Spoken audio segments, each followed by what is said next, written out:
Right, clause 10.1, continual improvement.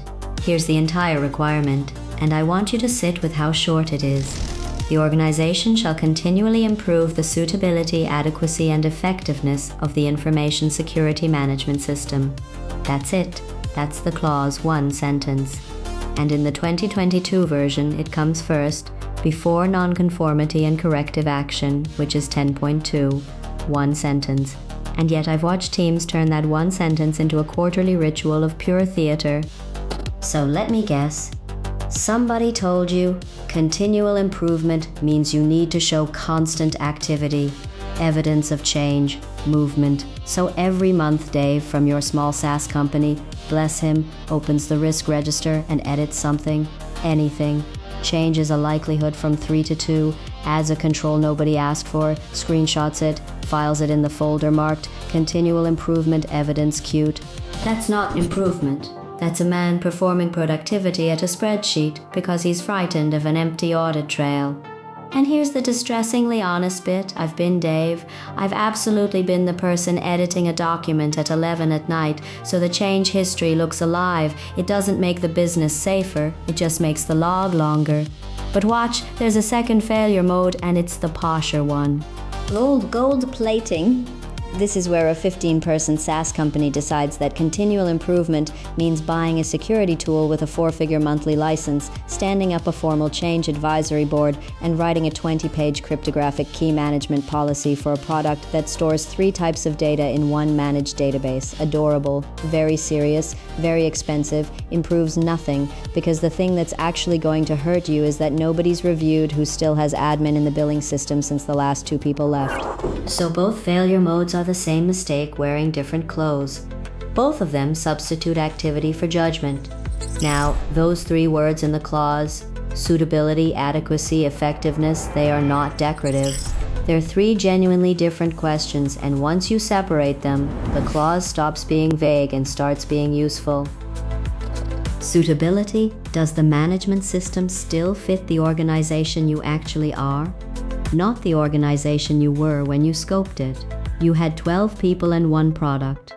Now you've got 40, 2 products, a data center region in another country, and a partner integration nobody wrote down.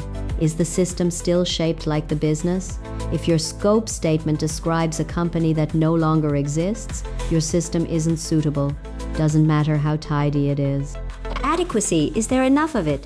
Do the controls, the resources, the people, the processes actually cover the risks you've identified? Adequacy is a coverage question. It's the gap question, not is this good, but is this enough? And effectiveness, this is the one everybody skips because it's the only one that requires evidence rather than opinion. Effectiveness asks, is it working? Is the control doing the job in reality, not on paper? You've got a policy that says access is reviewed quarterly. Great. When was the last review? Where's the output? Did it find anything? Did anything change as a result? Here's the thing. A control can be perfectly suitable, entirely adequate, and completely ineffective because nobody's actually doing it. And that's the most common state of a young management system. Beautiful documents, nothing running underneath. Sound familiar? Yeah, thought so. So what does genuine improvement look like? It looks like being led by evidence you already generate, and you generate loads of it. Internal audit findings, management review outputs, incidents and near misses, nonconformities from 10.2, monitoring and measurement results, supplier issues, that awkward moment in a customer security questionnaire where you couldn't answer question 14. That is your improvement pipeline. It already exists. You don't need to invent one. And the honest test for any proposed improvement is one question. What triggered this? If the answer is a finding, a metric, an incident, a change in the business, or a change in the threat landscape you can actually describe, it's improvement. If the answer is, it's been a while since we changed anything, it's theater. Stay with me, because there's a nuance here that gets people. Continual is not continuous. Continual means ongoing and recurring, repeated over time. It does not mean permanent churn. A system that changes every week isn't improving. It's unstable, and an unstable system can't be measured, which means you've quietly destroyed your ability to demonstrate effectiveness at all. Congratulations, you panicked yourself out of evidence.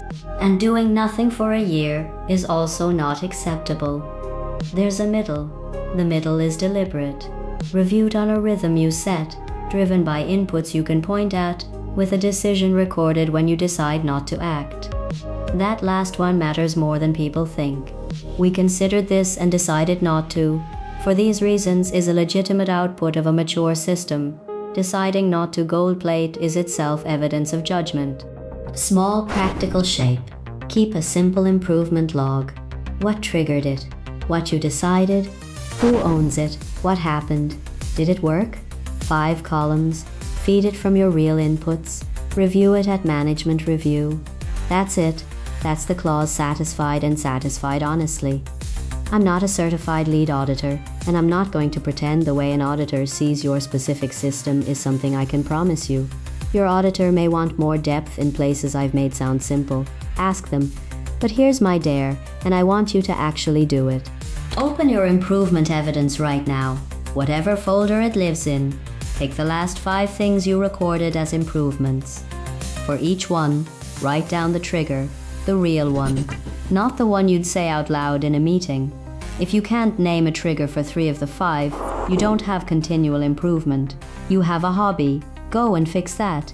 Then go and do something that actually makes you safer.